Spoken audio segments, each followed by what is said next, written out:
El programa Bosques Andinos es un programa financiado por la cooperación suiza a través de su programa global de cambio climático. Y lo que queríamos mostrar ahora es el enfoque que tenemos como programa, ¿no? En principio, lo que estamos mirando es un paisaje de bosques andinos, que eso es importante porque por lo general, cuando mencionamos el bosque, simplemente pensamos en el árbol y los parches de bosque. Pero estamos hablando de un paisaje donde no solo hay bosques, sino también hay actividades agrícolas, ganaderas, hay pajonales, hay páramos, como hay en el norte de Perú, bofedales y ciudades. Entonces, en este paisaje lo que tenemos que ir entendiendo es cómo es que funciona el paisaje, cuáles son los drivers, digamos, de cambio de uso de la tierra y cómo podemos apoyar actividades para que esos drivers de deforestación o de cambio de uso de la tierra no se mantengan en el tiempo. Pero además, también, como lo ha mencionado Jocelyn, lo que estamos buscando son iniciativas o experiencias prácticas que permitan desarrollar economías locales, promover modelos de negocio y escalarlos, ¿no? Para promover el desarrollo local. Y eso supone de fortalecer espacios de gobernanza respecto a la toma de decisiones de estos ecosistemas, que por lo general, si no estamos cercanos a ellos o no miramos la vinculación que podemos tener, por ejemplo, respecto a la regulación hídrica y cómo ellos aportan a la agricultura en la zona baja, en la costa de Perú, digamos, no terminamos de entender esas asociaciones y las políticas que podamos establecer, los proyectos que podamos implementar, terminan no generando el impacto que esperábamos, ¿no? Bajo esta mirada que es del enfoque socioecológico, es que hemos desarrollado algunas actividades para poder entender un poco más este ecosistema, ¿no? Y lo primero es que en este paisaje de bosques andinos, lo que encontramos es que hay, básicamente es un paisaje que ha sido transformado durante mucho tiempo, principalmente por actividades productivas. Y en el caso del Perú es interesante y es importante también reconocer que tenemos bosques de montañas o bosques andinos a ambos lados de la cordillera, ¿no? CERFOR, en base al inventario nacional, ha hecho una descripción de los bosques, ha hecho una cuantificación de cuánto es el potencial y el volumen de maderable que hay ahí, las oportunidades que se podrían desarrollar en términos de negocios referidos a productos forestales maderables y no maderables, y también ha identificado las especies que podemos encontrar y sobre las cuales podríamos desarrollar algunas actividades. Y desde la mirada, desde el MINAN del sector ambiente, con el Mapa Nacional de Ecosistemas, lo que se ha identificado es que los bosques, evidentemente, están a ambos lados de la cordillera. Los bosques de la vertiente oriental, y que se denominan yungas, forman parte del bioma amazónico y ocupan, en este caso, unas 15 millones de hectáreas, ¿no? Estamos hablando de los departamentos amazónicos, desde Loreto, incluyendo Amazonas, bueno, San Martín y todos estos sitios. Y los bosques que están del lado de la vertiente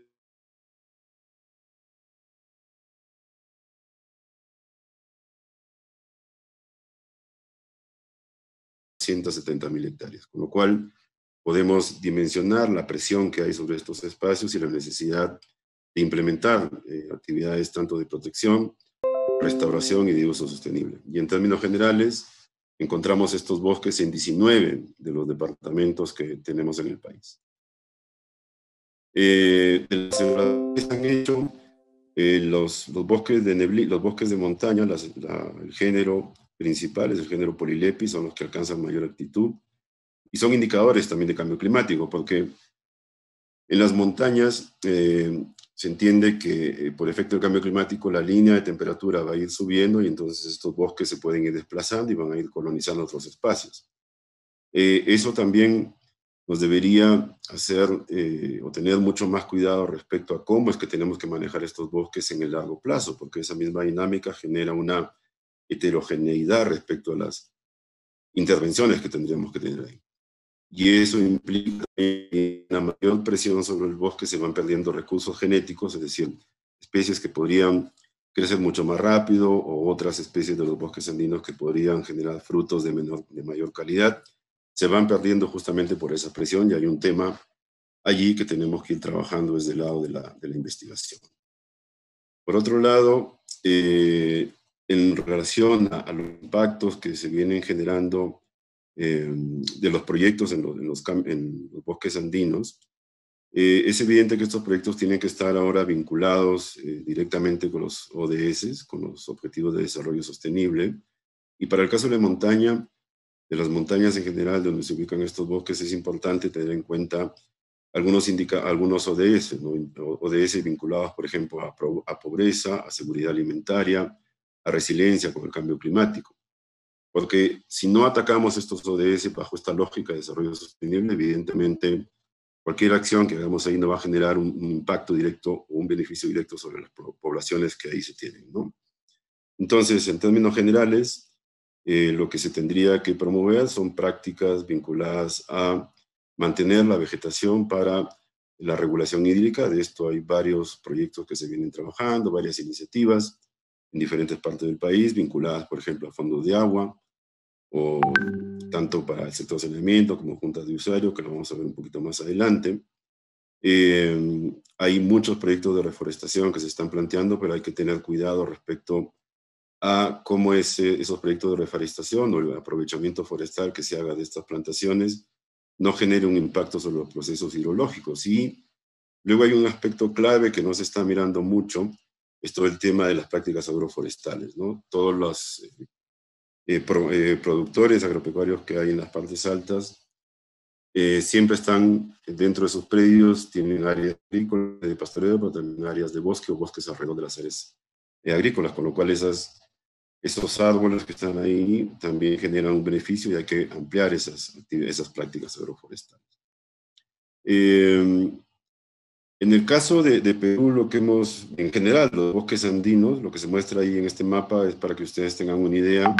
Lo que está en verde son los bosques andinos mapeados por los bosques relictos que están en la vertiente mirando al Pacífico del Mapa Nacional de Ecosistemas y las comunidades campesinas que hay en toda esta zona, ¿no? Entonces verán que hay una relación casi directa entre comunidades y bosques andinos, con lo cual es importante entender cómo son las dinámicas de uso de estos bosques.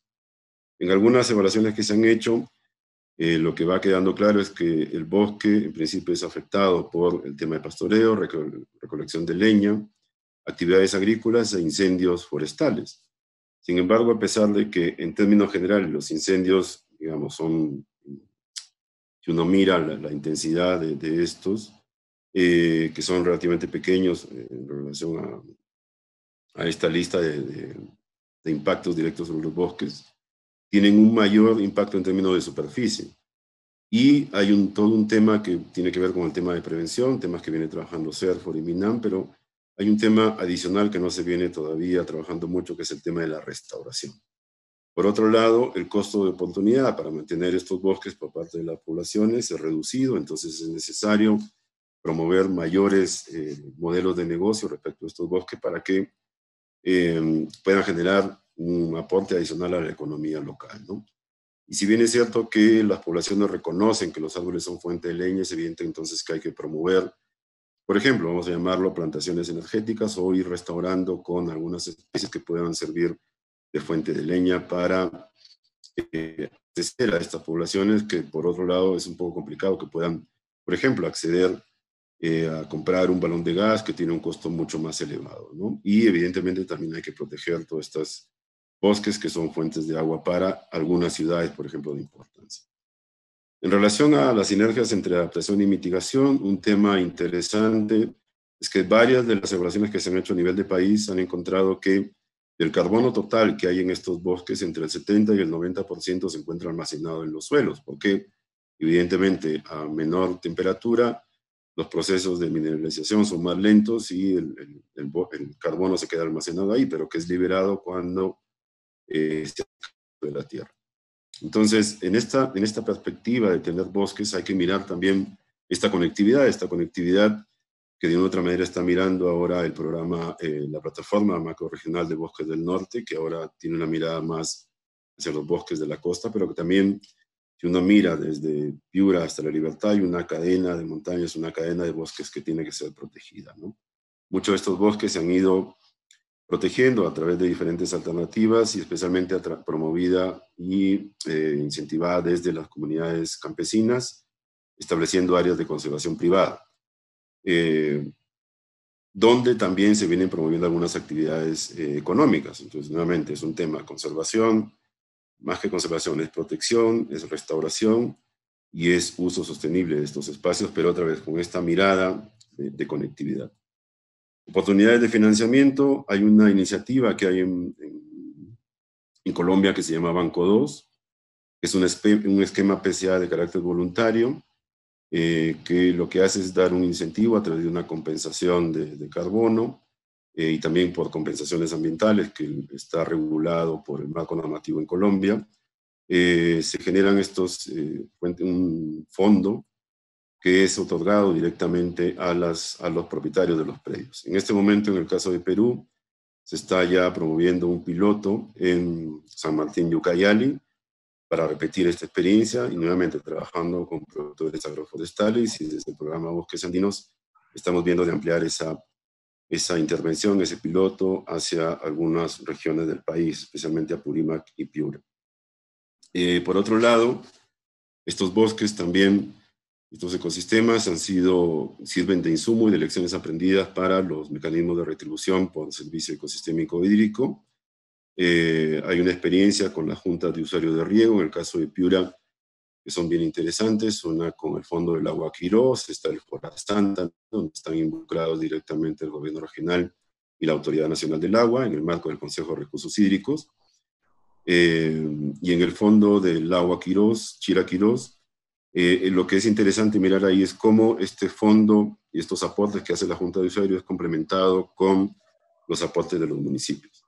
Y los que más se han desarrollado son estos fondos que vienen desde el sector de saneamiento con las EPS, ¿no? Todas las EPS están generando fondos de reserva ahora para trabajar el tema de restauración. Ahí es importante mirar toda esta nueva, digamos, se viene generando mucha inversión de impacto, que son inversionistas que no solo están mirando rentabilidad económica, sino también rentabilidad social y ambiental. Hay una iniciativa que se llama la Iniciativa 20 por 20, de la cual Perú y Ecuador son los que iniciaron esta propuesta a nivel de América Latina. Todos los países ahora están interesados y hay unos fondos interesantes que están buscando proyectos, no solo ideas, sino ya proyectos en ejecución, donde haya modelos de negocio para reforestación, regeneración natural, agroforestería, silvipasturas. Entonces, aquí lo importante es tener el proyecto, ¿no? Ya para que pueda ser visto por el inversionista y el inversionista rápidamente pueda evaluar las oportunidades que podrían haber ahí. En este caso, por ejemplo, desde el programa Bosques Andinos con el World Resource Institute, que lidera la iniciativa 20 por 20, estamos en este momento elaborando un portafolio de oportunidades de inversión de impacto para Perú. Entonces, eventualmente vamos a comunicarnos con los regionales en las próximas semanas para identificando estas iniciativas que puedan existir en la macroregión norte. Por otro lado, hay emprendimientos ambientales, que eso también va a haber una exposición más adelante sobre eco y bionegocios. Y un tema que viene movilizando y promoviendo el Ministerio del Ambiente son estas iniciativas RESCA, ¿no? Que es una compensación por el rescate de conocimientos ancestrales, pero en este caso, hasta ahora estaba vinculado a biodiversidad, a agrodiversidad, pero puede ser también extrapolado a ecosistemas forestales, ¿no? Pensando en conservación de recursos genéticos forestales, fuentes semilleras y otros similares, ¿no? Entonces, todo este potencial existe. Evidentemente, aquí no estamos incluyendo inversión pública, por impuestos que se podrían aprovechar. Y como unas conclusiones y recomendaciones finales, tenemos evidentemente esta presión sobre los bosques, tenemos una superficie que ha sido establecida por los mapas de ecosistemas, pero no sabemos exactamente qué está pasando con nuestros bosques. Entonces es necesario nuevamente seguir promoviendo investigación, pero monitoreo a largo plazo. Y luego, por ahora en el Perú solo tenemos un nivel de referencia para el bioma amazónico de emisiones, pero hace falta avanzar en la construcción de un nivel de referencia de emisiones para bosques y ecosistemas andinos. Debemos preguntarnos bien a nivel de gobiernos regionales, municipios, si tenemos claramente establecidas metas en relación a protección, restauración y uso sostenible de bosques andinos y, por ejemplo, una pregunta a resolver es si tenemos tan pocos bosques andinos de la vertiente del Pacífico, si debemos protegerlos en el 100%, ¿no? Por otro lado, hemos hablado de estos corredores de conectividad, donde estos servicios ambientales, tanto de servicio de regulación hídrica como el de carbono, pueden ser oportunidades de negocio, de modelos de negocio, que puedan ir llamando la atención de inversionistas de impacto, por ejemplo, ¿no? Pero también estos corredores de conectividad podrían ser interesantes para desarrollarlos a través de mecanismos como ahorros por impuestos.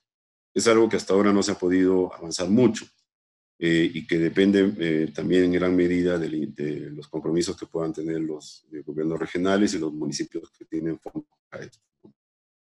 Por otro lado, hemos escuchado, y cuando uno escucha modelos de negocio o emprendimientos, por lo general se asocian a ecosistemas amazónicos, pero hay muchas oportunidades que se pueden desarrollar para proyectos de productos forestales maderables como no maderables en bosques andinos. Entonces, allí cómo podemos hacer una articulación entre la Gerencia de Desarrollo Económico y la Gerencia de Recursos Naturales para promover competitividad regional en base a estos bosques, que si bien son pequeños, pero en términos de superficie, pero si uno piensa en restauración, eso puede ampliar la superficie y puede nuevamente plantear oportunidades de desarrollo económico local. Y finalmente, hay que seguir fortaleciendo esos espacios de gobernanza como la plataforma macro-regional de los bosques del norte, porque evidentemente en un país donde los recursos, y especialmente en estos tiempos de pandemia, son relativamente escasos, siempre es mejor plantear en bloque una propuesta que ir planteando de manera fragmentada los mismos proyectos, ¿no? Finalmente, lo que yo quería comentar es que es importante estos espacios que está generando la macroregión, la plataforma, estos espacios de intercambio de información, porque se están haciendo muchas cosas. Hay experiencias como las que vamos a ver más adelante, que es importante que todos los gobiernos regionales las vayan conociendo porque se pueden replicar. La idea es que se repliquen y se escalen y el impacto de estas intervenciones puedan finalmente contribuir a lo que todos estamos buscando, ¿no? Que es la gestión sostenible de estos bosques. Muchas gracias por su atención.